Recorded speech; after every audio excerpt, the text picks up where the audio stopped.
It's Let me know almost what I here. actually. Let me think about what I think about things instead of being inundated by all these other people's thoughts constantly all day long, which is valuable. It's good to get other people's perspectives on things. I think it enriches you, but at a certain point in time, become captive to it. And I think there's just too many people that are captive to other people's thoughts.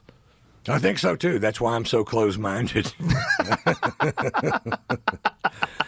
And I really am. I'm truly close-minded, and I think you're open-minded. And I try to be. And I struggle with that because just letting people pour information into my head, Yeah. you know, I just tend to avoid it. I Isn't this the you might be a redneck guy? He's like, right? Am I crazy? am engaged, you know, in that I do follow things closely, and not the stock market, but He's one of them. He's not the plumber guy, but he's one of the redneck comedians.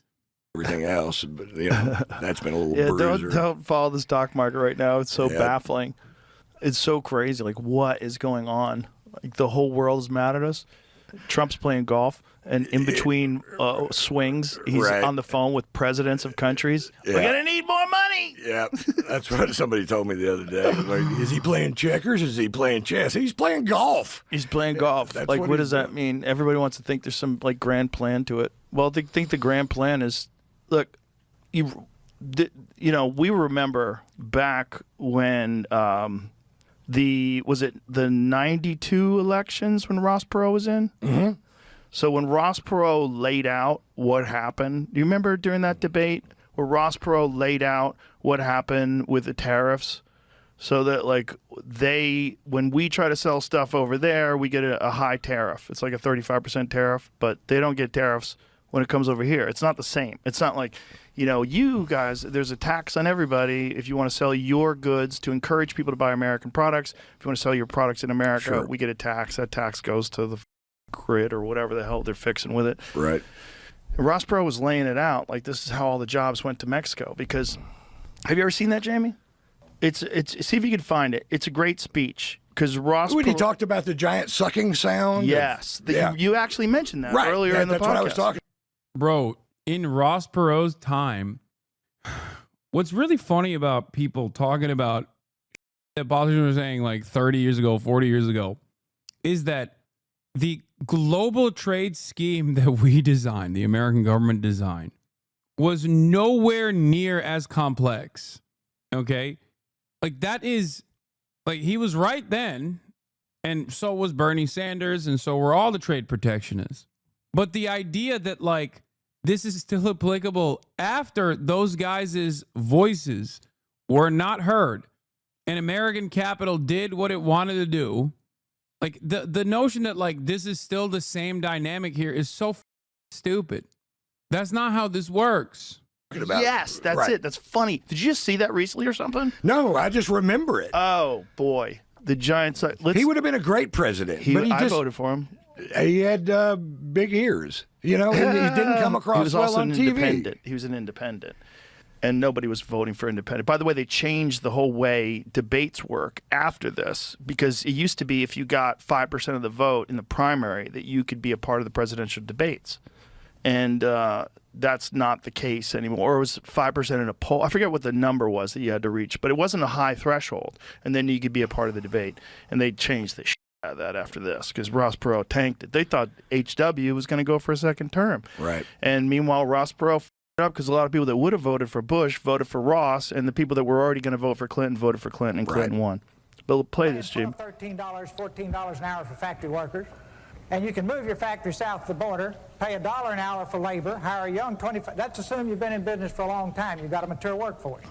Pay $1 an hour for your labor. Have no health care. That's the most expensive single element, making a car. Have no environmental controls, no pollution controls, and no retirement. And you don't care about anything but making money. There will be a giant sucking sound going. There it is, right there. That's it. If the people send me to Washington, the first thing I'll do is study that 2,000-page agreement and make sure it's a two-way street. One last point here. I decided I was dumb and didn't understand it, so I called the who's who of the folks who've been around it. And I said, why won't everybody go south? They said, we'll be disrupted. I said, for how long? I finally got them up for 12 to 15 years. And I said, well, how does it stop being disruptive?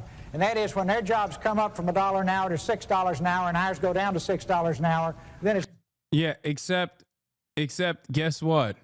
It doesn't work that way if we also consistently dominate those countries and the trade relations that we set up with people that have allegiance to capital in the same way and can take advantage of the lack of protection that those countries have to consistently keep labor costs down on top of the political destabilization that America engages in.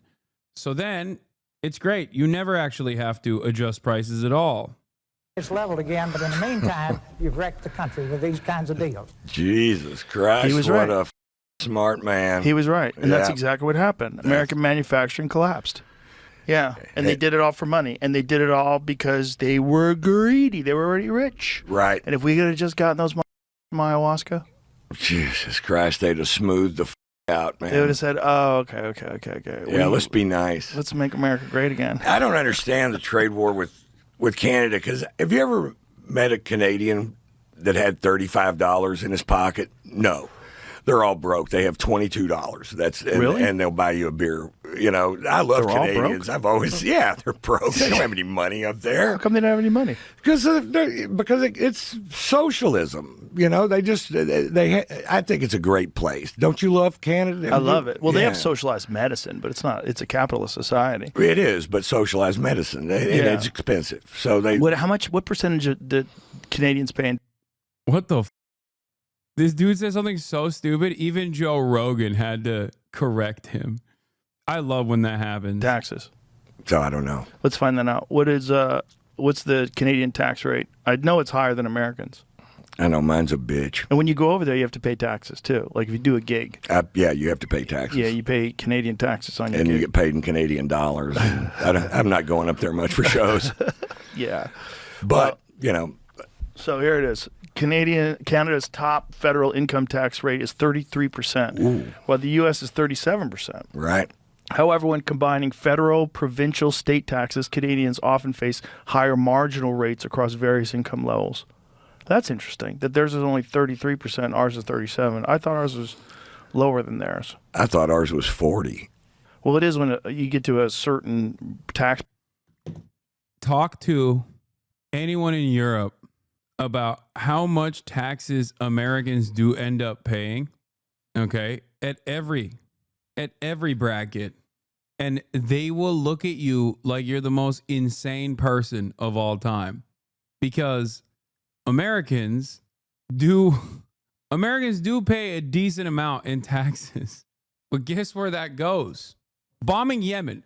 The answer is always bombing Yemen. Okay? Someone has to bomb Yemen. Yemen is not going to bomb themselves. We have to bomb Yemen. Excuse me. Israel has a right to do a genocide, and anyone that tells them that they can't do a genocide is going to get bombed. Sorry. That's how it works. And the reality is, it's not that the American taxes are high, okay? In comparison to some countries, it's lower. In comparison to some countries, it's higher, but it's unexpectedly higher.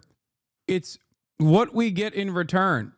At the local level, at the federal level, a lot of it goes back to either subsidies that then turn into some form or another stock buyback, or of course defense, bombing Yemen, or R&D. And at the local level, it goes to not bombing Yemen, but instead the domestic military force, which is the police. Sometimes also to Israel, ironically enough. Yes, some of your state taxes will literally go back to subsidizing Israel. How insane is that? Look it up if you don't believe me. Bracket, correct? Isn't it?